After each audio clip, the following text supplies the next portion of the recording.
Olá pessoal, aqui é o Velgas. Hoje é dia 11 de março de 2026. São 11 horas, horário de Brasília. Vamos falar agora sobre o eixo islâmico, né? Putin apoia o Irã. E é importante isso, Putin não é islâmico, ele não é nada, né? Mas ele apoia o Irã, mas tem os islâmicos da Rússia que ele está cogitando mandá-los para, para lutar ao lado do Irã, para fazer um jogo, né? A Rússia joga a sua cartada, é uma cartada usada ali no Oriente Médio, para não abandonar o Irã à própria sorte, né? Com isso ele quer sinalizar o envio de tropas chechenas, combatentes islâmicos, que ele considera de elite da federação, mas mostraram na Ucrânia que de elite ali ele só tem o nome. E tecnologia avançada de drones também que ele prometeu mandar para o Irã. Ele está com isso fazendo um contraponto à Ucrânia com os drones. A Ucrânia não está mandando tropas para, a não ser essas tropas de drones. Podemos considerar tropas, mas são esses que são instrutores e vão ensiná-los no campo de batalha contra o Irã a operar, né? Então a Ucrânia está mandando esses. E com isso, o Putin consolida, na minha opinião, uma aliança de sobrevivência contra os Estados Unidos e Israel, né? Então ele deve mandar, se mandar, talvez não mande, se mandar, ele soltou isso na imprensa como um balão de ensaio, na realidade, ele quer ver as repercussões, e na realidade como eu disse para vocês, na minha opinião, é uma aliança de sobrevivência. E vamos entender isso agora, como é que essa manobra, ela tenta evitar o isolamento total de Moscou frente aos seus aliados, que senão ela vai perder os seus aliados. Na realidade, ele está mandando um faz de conta, né? Porque esse destino pode, essa guerra lá no Oriente Médio, eu não considero que ela já mudou o Estado iraniano, mas pode mudar o destino do regime iraniano, que está sob bombardeio cerrado das tropas americanas e das tropas israelenses, né? Então fiquem aqui, vamos acompanhar, ver o impacto dessa coalizão. Vamos ser observadores, não vamos entrar no combate como na Ucrânia, mas vamos ser combatentes, na realidade, ao lado de Israel, porque as tropas ucranianas estarão combatendo ali também, e vamos também com os americanos ali para que a gente saiba a verdade. Então eu conto com vocês, inscrevam-se no canal Combatentes da Verdade, nós vamos lutar pela verdade, essa é a nossa missão. Então eu conto com vocês, peço a todos que deem um like, compartilhem com suas redes sociais, façam os seus comentários. Vamos lá. A manobra de sobrevivência de Putin, né, como eu falei ali, essa é uma manobra, na realidade não é uma coisa que ele vai mandar 1, 2, 3, 10 brigadas para lá, não é isso. Que ali precisaria de muita gente para combater, principalmente que informações não confirmadas dizem que já tem 30 mil curdos que já atravessaram a fronteira do Irã e estão prontos para lutar contra o exército do Irã. Então, não vai ser tão fácil assim. O ditador Vladimir Putin não vai mandar 30 mil soldados. Eu não acredito que ele não tem isso, pelo desgaste que ele já passou na Ucrânia nesses últimos mais de 4 anos de guerra. No complexo cenário da geopolítica mundial, Vladimir Putin está com um dilema, né? Como manter sua influência no Oriente Médio enquanto suas forças regulares estão presas ali no ato. Para ele aqui não é um atoleiro a Ucrânia, ele se afundou ali e não sabe como sair dessa guerra sem que ele tenha prejuízos internos dentro da própria Rússia. A resposta está na Chechênia, ele achou, né?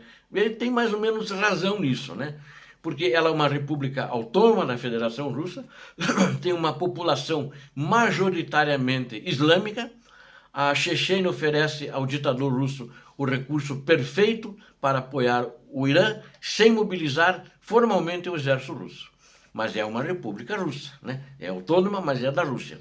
O sinal de envio dessas tropas é uma tentativa de Moscou clara, que ele está demonstrando que não abandonou um aliado estratégico que ajudou ele bastante contra a Ucrânia. Então a Ucrânia está lá do outro lado contra o Irã também, né? Então ele não abandonou, ele quer evitar que o Irã colapse sob a pressão de Israel e dos Estados Unidos. além das retóricas que ele faz nos fóruns geopolíticos mundiais sobre esse ataque americano e israelense. A natureza da aliança Chechênia-Irã. Aí vamos ver como é que é isso. O envio de combatentes chechenos para o Irã é uma decisão carregada de simbolismo religioso e tático, né? O comandante da unidade, que já falei muito em outros vídeos, quando eles estavam atuando, eles se retiraram um pouco das linhas de frente, eles apanharam, tiveram muitas baixas na Ucrânia, e até o próprio Kadyrov, que é o chefe lá da Chechênia, né, que vivia no teatro de operações, de falando grosso, se retiraram todos, até o general da unidade Akhmat, que eles chamam essa unidade de elite, eu já disse para vocês que eu não considero, o general chama-se Apti Alaudinov. Ele falou, já fez uma declaração quando o Putin deu o sinal verde para ele. Ele foi muito incisivo e disse o seguinte: as tropas estão à disposição para enfrentar forças americanas em solo iraniano, né? Apanharam os ucranianos, vão apanhar os israelenses, que é o exército que tem mais experiência, mais que os americanos, lá no Oriente Médio, é Israel, sem dúvida nenhuma, as tropas mais bem preparadas e bem armadas, e também as tropas americanas, que são experientes também e tecnologicamente muito preparadas. Então, ao usar soldados islâmicos russos, ou melhor, chechenos, né, para apoiar o regime xiita de Teherã, Putin cria uma frente unificada que transcende fronteiras nacionais.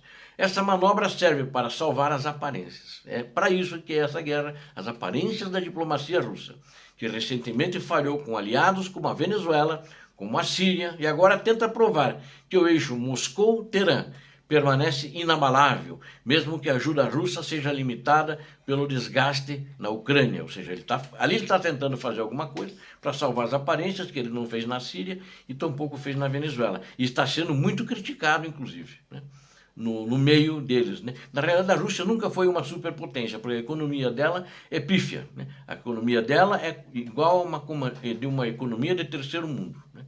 Então, potências, basicamente, Estados Unidos, a União Europeia e a China, que são as grandes potências mundiais. E os drones russos, né, ele vai, na realidade, talvez seja um presente grego para o Ocidente. A ajuda russa ao Irã não é apenas humana, mas é tecnológica. Não é humana que eu digo com tropas, não é humanitária, com tropas, né? Falhou o termo, né? Não é apenas a militar no terreno, né? Tropas no terreno, né? Após anos utilizando drones iranianos, Shahed, contra a Ucrânia, os engenheiros russos realizaram um upgrade massivo nessas máquinas. O que antes eram drones rudimentares, agora eles têm alguma coisinha de melhoria. Eles têm um pouco mais de precisão, são equipados com transmissores de comunicação, mesh e câmeras de navegação em tempo real. A Rússia planeja transferir esse expertise de volta ao Irã. Não tinha feito ainda. Então, ela vai mostrar esse lado. Melhoramos os drones de vocês e tal. Vai passar para eles. Só que eles não têm isso em quantidade grande. E duvido que a Rússia pode dar para eles grandes quantidades disso, né? Então, essa é o que eles vão dar, né? Então, eles vão tentar com isso mandar alguns drones, usar os drones Shahed que eles têm e tentar, como eles fazem na Ucrânia, sobrecarregar as defesas israelenses e americanas no Golfo, né? E talvez ele consiga algum sucesso, mas eu acho muito difícil frente à tecnologia americana e frente também à tecnologia disponível em Israel. Então, mas na realidade é uma mudança de estratégia de combate. A Rússia aprendeu lições valiosas também na Ucrânia, sobre como vencer sistemas de defesa modernos. Eles vão ocupar isso, né? E, em vez de ondas dispersas, a nova tática vai focar em ataques múltiplos coordenados contra alvos específicos. Ao ensinar esta doutrina às forças iranianas, a Rússia potencializa o perigo que o Irã representa para a navegação no Golfo, sem dúvida nenhuma. Agora, quero observar, os russos, os americanos e israelenses já destruíram em torno de uns 50 navios de guerra do Irã, né? Então, a coisa ali não está fácil para o Irã e acho que não consegue se reabilitar com essa ajuda russa. As tropas chechenas, com vasta experiência em cercos e combates urbanos, serviriam como componente terrestre. Eles vão tentar ajudar a estabilizar o regime iraniano, atuando tanto na defesa de fronteiras quanto na garantia da ordem interna contra protestos que ameaçam o governo dos ayatollahs.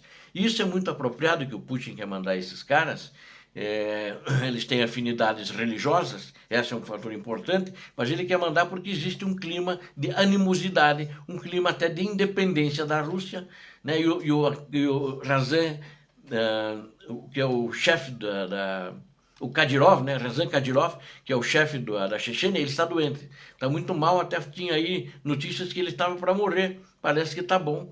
E ele já andou fazendo o testamento, já mandou dinheiro deles para depositar na Arábia Saudita e coisas assim.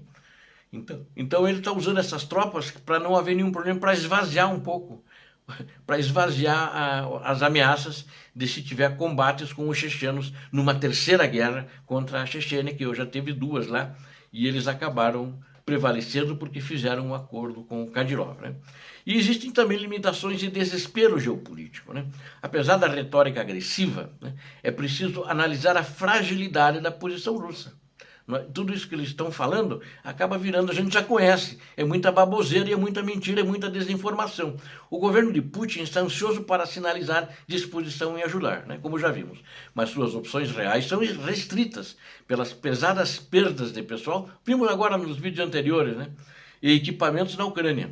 O envio de chechenos é, portanto, uma solução de baixo custo político para o Kremlin, mas de alto risco de escalada para o mundo. Então, existe esse risco. Até agora, a ajuda russa ao Irã era apenas retórica, condenando ataques israelenses sem agir. A entrada das tropas chechenas e da tecnologia de drones marca a transição de um apoio verbal para uma intervenção material, que pode forçar os americanos a um confronto direto que, na realidade, os russos não desejam isso, nem os Estados Unidos desejam isso. É um impacto na coalizão global, né? Isso tem um impacto. A formação desse bloco Rússia, Irã e Chechênia, na realidade eu falei Rússia e Chechênia, é Rússia e Irã, né? Porque a Chechênia está dentro da Rússia. Coloca em xeque a estratégia ocidental de isolamento. Se o Irã receber combatentes experientes e tecnologia de ataque profundo, de fato, se receber, em quantidade, não adianta mandar lá poucos drones. O custo para Israel e para a coalizão liderada pelos americanos pode aumentar exponencialmente, ou seja, e vai ser uma guerra mais prolongada. Mas face ao desgaste que eles sofreram na Ucrânia, eu acho difícil, né, eles mandarem coisa muito grande. Estamos diante de uma nova etapa da guerra, onde o conflito na Ucrânia e as tensões no Oriente Médio se fundem em um único tabuleiro. Putin usa a Chechênia com sua legião estrangeira de chechenos, né, que de estrangeira não tem nada, eles são da Rússia. Mas só que é uma outra etnia, um outro povo, para manter o Irã como um satélite ativo contra os interesses do Ocidente, transformando a região em um barril de pólvora tecnológico, sem dúvida nenhuma. Agora, para concluir, a possível mobilização de tropas chechenas para o Irã é o testemunho final de uma Rússia que, embora desgastada, recusa-se a ceder seu espaço no tabuleiro global. Ela força e quer continuar participando do tabuleiro global, sem ter força nenhuma econômica para isso e tendo um exército que está desmoronando cada vez mais no teatro de operações da Ucrânia. Ao unir a tecnologia de drones refinados na guerra da Ucrânia com a determinação dos combatentes islâmicos da Federação Russa, Putin tenta salvar sua aliança com o Irã e tenta salvar e criar também um novo polo de resistência. O resultado dessa manobra definirá se o Oriente Médio entrará em uma era de conflitos ainda mais letais ou se a coalizão ocidental vai conseguir conter esse novo eixo antes que seja tarde demais. Eu não acredito que eles vão ter números suficientes para fazer um eixo forte e derrotar os Estados Unidos da América e o Irã. Eu acredito que isso não vai acontecer. Vai continuar limitado aquele conflito regional na região ali, onde os russos vão apanhar igual apanharam da Ucrânia ali na guerra da Ucrânia. Obrigado a vocês que assistiram a esse vídeo, conto com vocês, inscrevam-se no canal, deem um like, compartilhem com suas redes sociais, façam seus comentários. Vamos juntos, nós somos combatentes guerreiros da verdade. Inscrevam-se no canal. Deus abençoe a todos vocês, Deus abençoe a Ucrânia, Deus abençoe o Brasil. Paz e bem, paz para toda a humanidade.